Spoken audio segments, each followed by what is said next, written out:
오늘 본문은 여러분이 잘 아시는 사마리아 우물에서 예수님과 여인이 나누었던 대화입니다.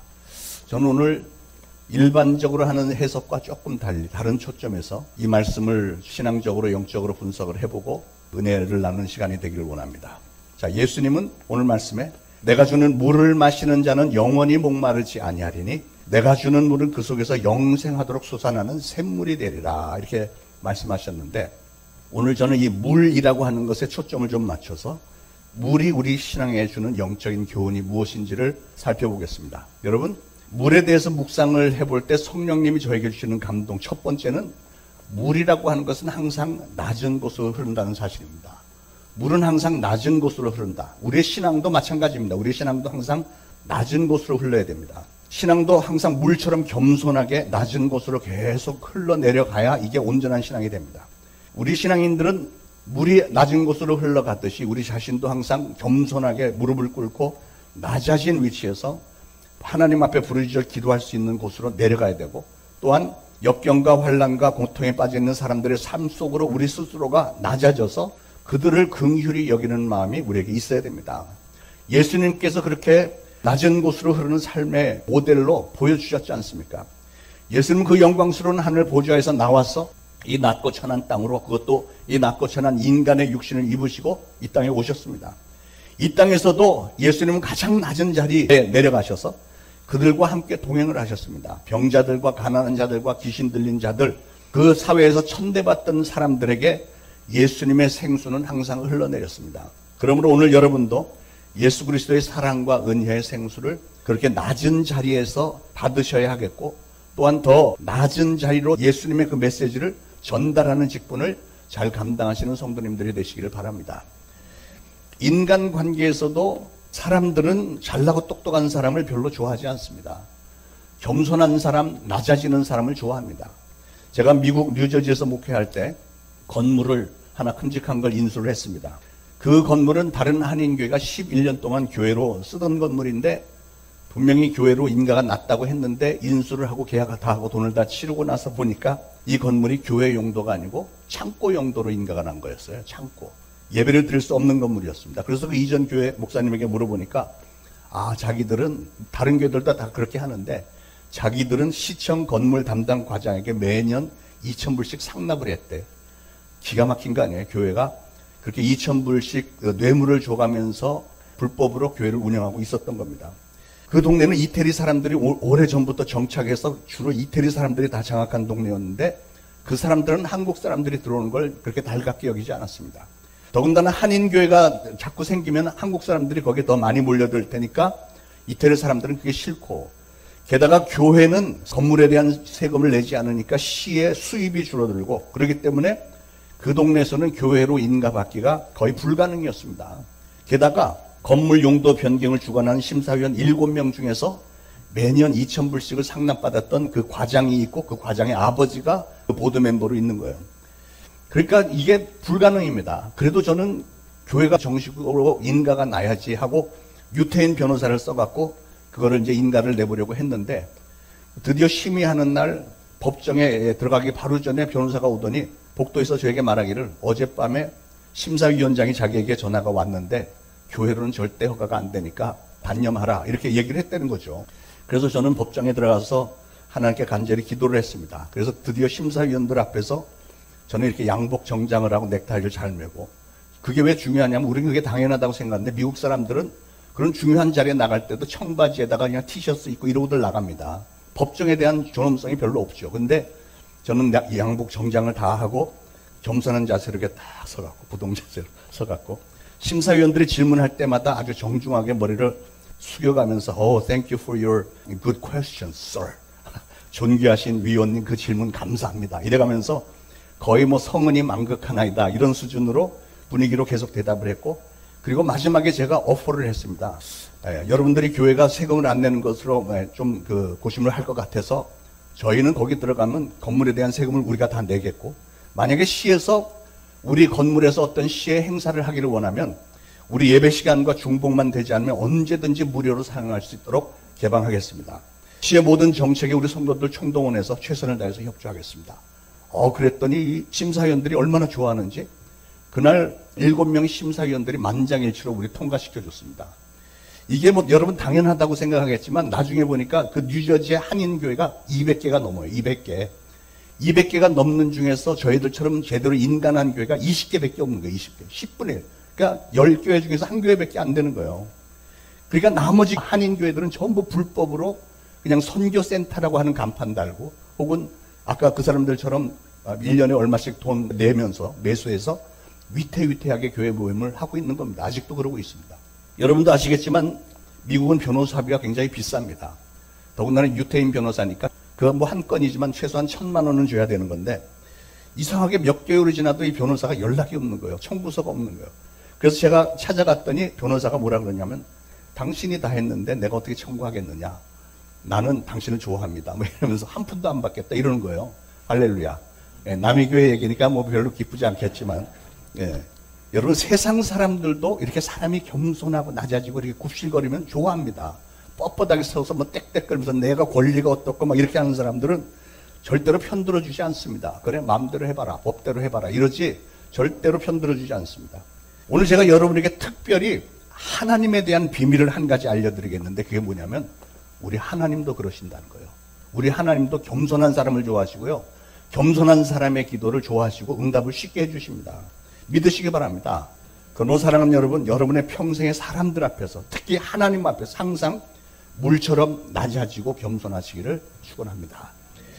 오래전에 제가 이발소를 갔었는데 이발사가 저를 이렇게 위아래로 훑어보더니 아무 인사도 없이 퉁명스럽게 앉으셔 이러는 거예요. 그래서 손님이 온 게 불쾌한가 이 사람은? 그런 마음으로 앉아갖고 이제 머리를 어떻게 깎아달라고 얘기를 해야 되잖아요. 그래서 저 앞머리는 그냥 내버려 두시고 깎지 마시고 뒷머리도 기계되지 말고 가위로만 살짝 다듬어만 주세요. 그랬는데 알았습니다. 그래서 딱 앉히더니 기계를 뒤에다 갖다 대는 거예요. 잠깐 기계 대지 말라고요. 그랬더니 그냥 끝에만 살짝 이렇게 다듬는 거니까 걱정하지 마세요. 그래서 앉았더니 기계를 대고 묵묵 확 깎아버리는 거예요. 얼마나 화가 나는지. 그래서 앞머리는 또 깎지 말라고 했는데 또 내가 숱이 너무 많으니까 숱만 살짝 치겠다더니 다 깎아놓고 보니까 아주 스포츠로 그냥 짧게 만들어 놓은 거예요. 그래서 순간적으로 이 사람 딱 보니까 이 사람 머리 스타일이 스포츠예요. 짧게. 그러니까 이 사람은 모든 남자의 머리 스타일이 자기 같아야 된다고 생각하는 사람이구나. 그런 깨달음이 확 이렇게 왔습니다. 여러분 이 사실을 사실인지 아닌지 확인해 보시려면 영상 자료가 남아 있는데 유튜브에 들어가서 초대신앙교회 장여호수아 찍으시고 하나님의 은혜 찬양을 보시면 그게 머리를 깎고 나서 2주 후에 했던 찬양 영상인데 얼마나 머리가 짧았는지를 여러분께서 여실히 보실 수 있습니다. 자, 중요한 거는 제가 그 이발소에 다시 갔을까요? 안 갔을까요? 안 갔죠. 만약에 누가 그 사람을 전도해서 우리 교회를 데리고 온다고 해도 저는 여전히 그 이발소 안 갑니다. 그러고서 가만히 생각해보니까 그날 제가 거기 이발소에 있는 동안에 손님이 한 명도 없었어요. 오죽 가면 손님이 안 오겠어요, 이발소에. 이발소들은 보통 가면 한두 사람 대기하게 마련인데. 그러니까 그렇게 불친절하고 머리도 자기 멋대로 깎는 사람에게 누가 다시 가겠어요. 세상에서도 그렇게 불친절하면 그렇게 싫은데 더군다나 하나님을 믿고 따르는 성도라는 사람이 불친절하게 대한다면 누가 좋아하겠습니까? 세상은 친절하고 겸손한 사람을 좋아하고요. 우리 하나님도 친절하고 겸손한 사람을 좋아합니다. 여러분 하나님의 위로와 은혜는 그래서 항상 낮은 곳으로 흐른다는 진리를 꼭 기억하시기 바랍니다. 대접받는 자리만 찾는 사람은 하나님의 은혜 받기가 힘들고요. 그런 분은 사람들에게도 호감을 받을 수가 없기 때문에 당연히 인간관계도 좋지 않고 그래서 그런 분은 늘 얼굴에 시험 중 이렇게 쓰고 다닙니다. 왜냐하면 뭐든지 자기 마음대로 잘 안 되니까. 저는 우리 초대신앙교회 성도님들은 항상 물처럼 낮은 곳으로 스스로 흘러내리시길 바랍니다. 특히 섬기는 위치에 있는 분들, 저 자신을 위시해서 우리 부교육자들, 각 부서 팀장들과 목자들, 안수집사님, 권사님들 항상 낮아지려고 애를 쓰시고 그 누구든지 상대방에게 온유하고 친절하게 대해 주시기를 주님의 이름으로 부탁을 드립니다. 외롭고 힘들고 병든 이들에게 여러분의 마음이 내려가기만 하면 은혜도 회복도 축복도 그 낮은 곳에서 넘치게 될 줄로 믿습니다.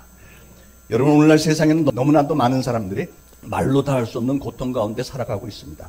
오래전에 미국에서 다메섹 캠프에 왔던 어떤 처녀가 고등학생 때 사귀었던 남자친구와의 사이에서 임신을 하게 됐는데 고등학생 때 임신을 했는데 그 아이를 낙태시키고 나서 계속 죄책감과 슬픔에 시달리던 중에 다메스 캠프에 와서 저와 많은 성도들이 그 자매를 진심으로 애처롭게 여기면서 전심으로 기도했더니 위로의 성령님께서 임하시면서 그동안 이 자매가 스스로를 정죄하고 괴로웠었는데 보니까 악한 영들이 그 안에 잔뜩 있었는데 다 떠나가는 일이 있었고요.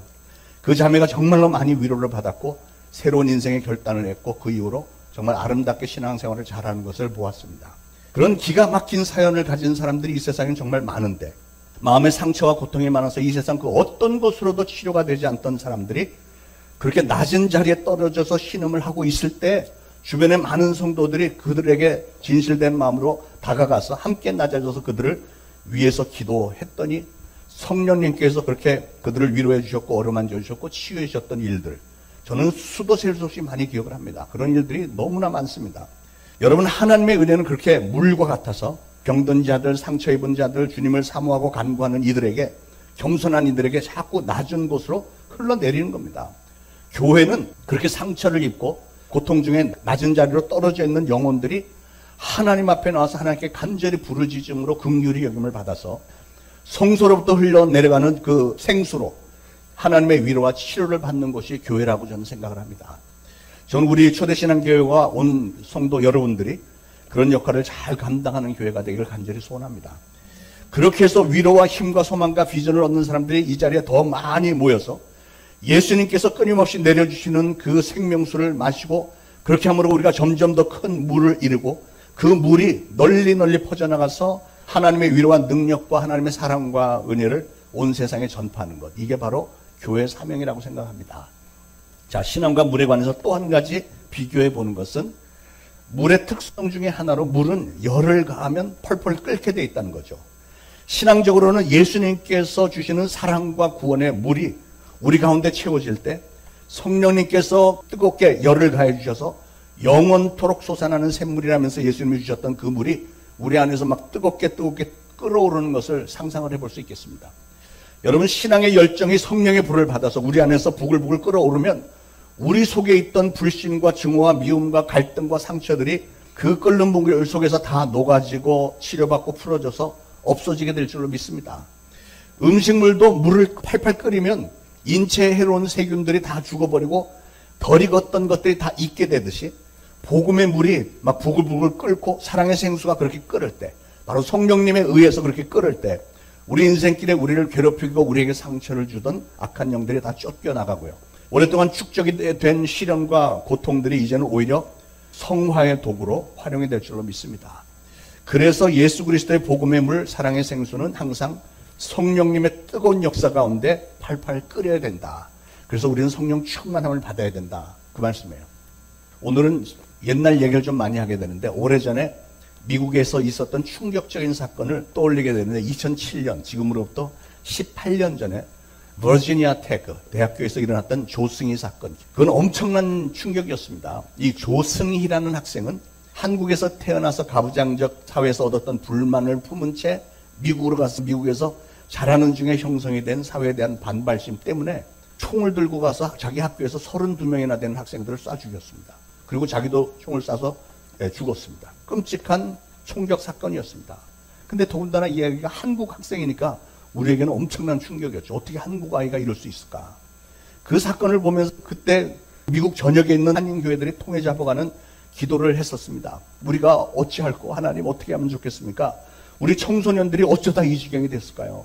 성령님 도와주세요. 이 사건을 계기로 해서 교회와 성도들이 깜짝 놀라서 왜 인간들의 마음이 이토록 생명을 중하게 여기지 않게 되는데, 왜 이렇게 점점 악해지는지, 하나님이 이것에 대해서 얼마나 마음 아파하고 계실지, 우리 인간들 스스로가 각성할 수 있도록 성령님, 저희의 마음을 하나님의 말씀으로, 영적인 분별력으로, 사랑과 은혜로 좀 더 충만하게 만들어주세요. 그렇게들 합심해서들 기도했습니다. 그때 기도가 굉장히 뜨거웠습니다. 그 사건은 이제는 우리 한국 사회에서도 일어날 수 있는 사건이기 때문에 우리는 깊이 생각을 하고 예방을 잘 해야 되겠습니다. 그때 그 조승희 학생의 그 누나가 이런 말을 했어요. 제 동생 조승희는 내가 하는 조승희가 아니었습니다. 또 부모들도 이런 말을 했습니다. 우리는 우리 아들을 너무 모른 채 살았습니다. 평상시에 자기들이 보았던 아들과 전혀 다른 누가 그 짓을 했다는, 우리 아들은 절대로 그런 일을 할 수 없는데 어떻게 그런 끔찍한 사건을 벌였을까? 근데 이게 수많은 범죄자들의 가족들이 하나같이 하는 말이죠. 내 남편이, 내 아내가, 내 아들이 그런 짓을 했을 거라고는 꿈에도 생각 못 했습니다. 이런 얘기 많이 듣잖아요. 자, 그러면 그렇게 그 일을 만든 건 누가 했을까요? 그 아이가 한 게 아니라 악한 마귀가 그 아이를 완전히 사로잡아서 그렇게 했다고밖에 볼 수 없잖아요. 문제는 그 마음속에 마귀가 그렇게까지 깊이 자리를 잡아서 이 아이의 삶을 그렇게 장악을 할 때까지 그 누구도 몰랐다는 게 이게 문제죠. 그러므로 사랑하는 여러분, 우리는 우리의 마음속에 하나님, 우리에게 하나님의 진리의 말씀과 은혜와 사랑을 생수처럼 내려주세요. 우리 예수님께서 사마리아 여인에게 말씀하셨던 것처럼 예수님께서 주시는 생수 우리에게 좀 내려주세요. 그리고 성령의 불로 지져서 우리를 충만하게 만들어주시고, 그래서 내 안에서 하나님의 사랑과 은혜와 이해심과 인내심이 성령 충만한 가운데 부글부글 충만하고 성숙하게 변화시켜주세요. 이렇게 우리는 기도를 해야 됩니다. 그렇게 해야만 마귀가 절대로 우리 안에 집을 짓지 못할 것이고요. 다시는 그런 끔찍한 비극이 일어나지 않겠죠. 그런데 이렇게 설교를 해도 남의 일이라고 생각을 하면은 여러분에게 아무 일도 일어나지 않습니다. 여러분의 기도로 무장을 해야 됩니다. 여러분, 오늘날 교인과 교인 간에 또는 믿지 않는 성도들과 교인 관계에도 너무나도 민망스러운 알력들이 많지 않습니까? 엉뚱한 경쟁의식과 냉랭함이 있는 것 같아요. 서로 불신하고 어떻게 해서든지 서로 끌어내리려고 하고, 몇 명이 모이면 수근수근하고 상대방에 대해서 또 저쪽에는 또 이쪽에 대해서 막 수근거리는 모습들이 가끔 보이면은 얼마나 목회자로서 마음이 힘든지 모르겠습니다.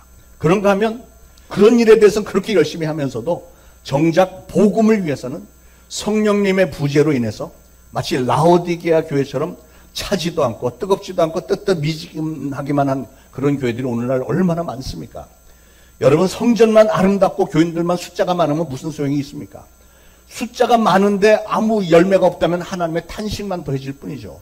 여러분, 물이 끓어야 됩니다. 은혜의 강물이 막 부글부글 끓어야 되는 거예요. 이제는 성도들 간에 서로 차별하고 멸시하고 막 험한 말 수군거리는 거 다들 중단하고 서로 고마워하고 서로를 따뜻하게 품어주고 하나님의 사랑을 제대로 나누는 교회가 돼야 되겠습니다. 우리만이 아니고 우리나라에 있는 모든 교회들이 다 그렇게 돼야 되겠어요.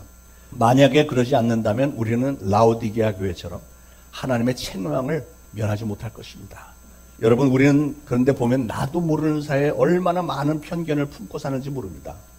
24년 전 9.11 사태가 일어난 지 얼마 후에 한 번은 제가 미국에서 비행기를 탔는데 제 앞에 수염이 시커먼 아랍 사람 둘이 바로 앞자리에 딱 앉은 거예요.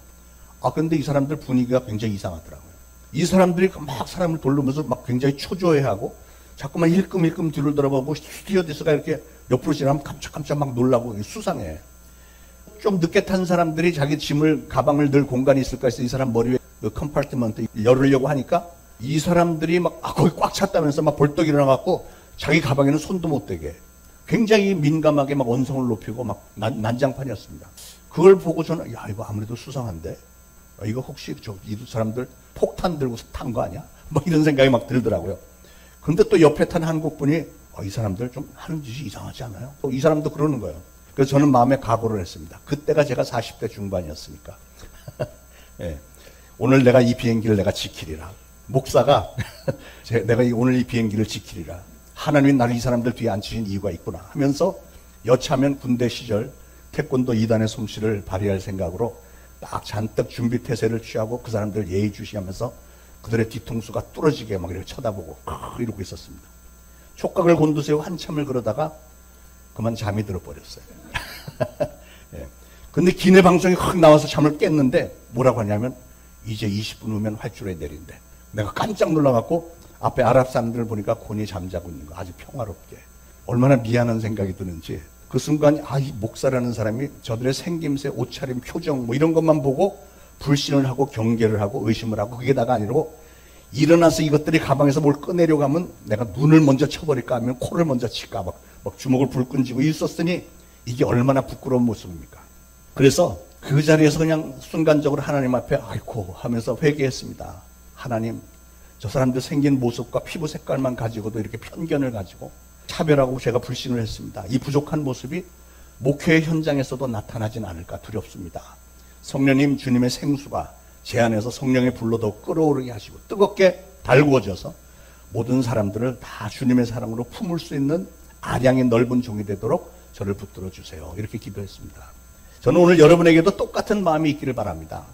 이 자리에 하는 성도들마다 주님께서 사마리아 여인에게 주셨던 그 생수로 채워지고 부글부글 성령 충만한 가운데 끓어오를 수 있도록, 그래서 우리 가정과 이웃과 이 병든 사회를 녹이고 직장과 사업장의 동료들을 녹이고 민족의 앞날을 정말 아름답게 변화시킬 수 있도록, 또한 전도와 선교의 역군들이 다 될 수 있도록 성령님 도와주세요. 그런 기도를 늘 하시기 바랍니다.